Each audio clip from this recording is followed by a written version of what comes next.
ಹೋರಾಟಗಳು ಯಾವತ್ತೂ ಕೂಡ ಯಾವುದೇ ಒಂದು ಹೋರಾಟ ಇಲ್ಲದೆ ಯಾವುದು ಕೂಡ ನಮ್ಗೆ ದಕ್ಕಲ್ಲ ಅಂತಕ್ಕಂಥದ್ದು ಮೊದಲಿಂದ ಕೂಡ ನೋಡಿದ್ದೇವೆ. ಒಂದು ಸಣ್ಣ ಪುಟ್ಟ ವಿಷಯದಿಂದ ಹಿಡಿದು ಸರ್ಕಾರನ ಓಲೈಸ್ತಕ್ಕಂಥದ್ದು, ಸರ್ಕಾರ ಗಮನ ಸೆಳೆಯುವ ರೀತಿಯಲ್ಲಿ ಇವತ್ತು ಪರಮ ಪೂಜ್ಯರುಗಳಿಂದ ಹಿಡಿದು ಎಲ್ಲಾ ರಾಜಕೀಯ ಪಕ್ಷದ ನಮ್ಮ ತಾಲೂಕಿನ ಎಲ್ಲಾ ಮುಖಂಡರುಗಳು ಕೂಡ ಇವತ್ತು ಇದಕ್ಕೆ ಅವರವ್ರದೇ ಆದಂತ ರೀತಿಯಲ್ಲಿ ಕೊಡುಗೆಯನ್ನು ಕೊಟ್ಟಿದ್ದಾರೆ. ಅವ್ರವ್ರ ಕಾಲದಲ್ಲಿ ಮಾಧುಸ್ವಾಮಿ ಅವ್ರ ಕಾಲದಲ್ಲಿ ಏನ್ ಮಾಡ್ಬೇಕು ಅವ್ರು ಮಾಡಿದ್ದಾರೆ, ಕಿರಣ್ ಕುಮಾರ್ ಅವರು ಅಧಿಕಾರ ಸರ್ಕಾರ ಇದ್ದಾಗ ಏನ್ ಮಾಡಿದ್ದಾರೆ, ಲಕ್ಕಪ್ಪನವ್ರು ಏನ್ ಮಾಡ್ಬೇಕು ಅವರು ಮಾಡಿದ್ದಾರೆ.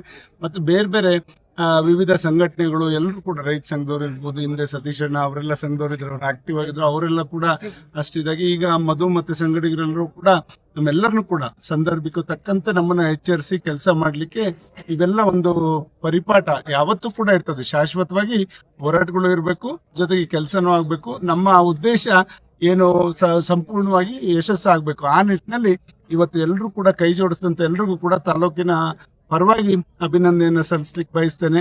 ಇದು ನೀರು ಹೇಮಾವತಿ ನೀರಿಂದು ನಾನು ಈಗಾಗಲೇ ಸರ್ಕಾರಕ್ಕೂ ಕೂಡ ಒತ್ತಾಯ ಮಾಡಿದ್ದೇನೆ. ಯಾವುದೇ ಒಂದು ಯೋಜನೆ ತರಬೇಕಾದ್ರೆ ಮೊದಲು ಅದಕ್ಕೆ ಲ್ಯಾಂಡ್ ಅಕ್ವಿಷನ್ ಇದೆಲ್ಲ ಮುಗಿಸಿ ಯೋಜನೆ ಕೈಗೆತ್ಕೊಂಡ್ರೆ ಕಾಲಕ್ಕೆ ಸರಿಯಾಗಿ ಯೋಜನೆಗಳು ಮುಗಿಸಕ್ ಸಾಧ್ಯ. ಬಿಟ್ರೆ ನೀವು ಮೊದಲು ಯೋಜನೆನ ಅನುಷ್ಠಾನಕ್ಕೆ ತಂದು ಆಮೇಲೆ ನೀವು ಲ್ಯಾಂಡ್ ಅಕ್ವಿಷನ್ ಪ್ರೋಸೆಸ್ ಇವೆಲ್ಲ ಮಾಡಕ್ ಹೋದಾಗ ಇಂಥ ಆಗ್ತಕ್ಕಂಥದ್ದು ಸಹಜ. ಆದ್ರಿಂದ ಮುಂದಿನ ದಿನಗಳಲ್ಲಿ ಇದನ್ನ ಎಚ್ಚೆತ್ಕೊಂಡು ಸರ್ಕಾರಗಳು ಶೀಘ್ರವಾಗಿ ಕೆಲಸ ಆಗ್ಬೇಕು ಅಂದ್ರೆ, ಇಲ್ಲಾಂದ್ರೆ ಸರ್ಕಾರಕ್ಕೂ ಹೊರೆ ಪ್ರತಿದಿನ ಹೆಚ್ಚಾಗ್ತಾನೆ ಹೋಗ್ತಾ ಇರುತ್ತೆ. ಅದರದ ಅನುದಾನ ಹೆಚ್ಚು ಕೊಡ್ಲೇಬೇಕಾಗ್ತದೆ. ಆ ನಿಟ್ಟಿನಲ್ಲಿ ಸರ್ಕಾರಗಳು ಇವತ್ತು ಮುಖ ಮಾಡ್ಬೇಕು ಅಂತಕ್ಕಂಥದ್ದನ್ನ ಇದು ಮಾಡ್ತಾ ಇವತ್ತು ಮುಂದೆ ಕಟ್ಟಣಕವರೆಗೂ ಕೂಡ ಈಗಾಗಲೇ ಸಚಿವರನ್ನು ಕೂಡ ಮನವೊಲಿಸಿದ್ದೇನೆ. ಮುಖ್ಯಮಂತ್ರಿಗಳು ಕೂಡ ಅದ್ರ ಬಗ್ಗೆ ನಾನು ಖಂಡಿತ ಕ್ರಮ ತಗೋತೀನಿ ಅಂತಾನು ಕೂಡ ಹೇಳಿದರೆ.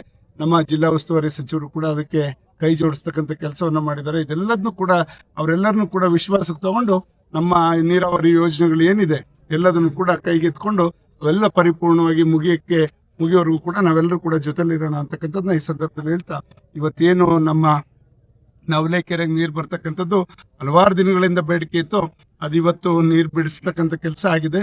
ನಂತರ ಚಿಕ್ಕನಾಯಕನಲ್ಲಿಗೂ ಕೂಡ ಈಗ ಕೆಲಸವನ್ನು ಅಲ್ಲಿ ಆ ಭಾಗದಲ್ಲೂ ಕೂಡ ಈಗಾಗಲೇ ಪ್ರಾರಂಭ ಮಾಡಿದ್ದಾರೆ.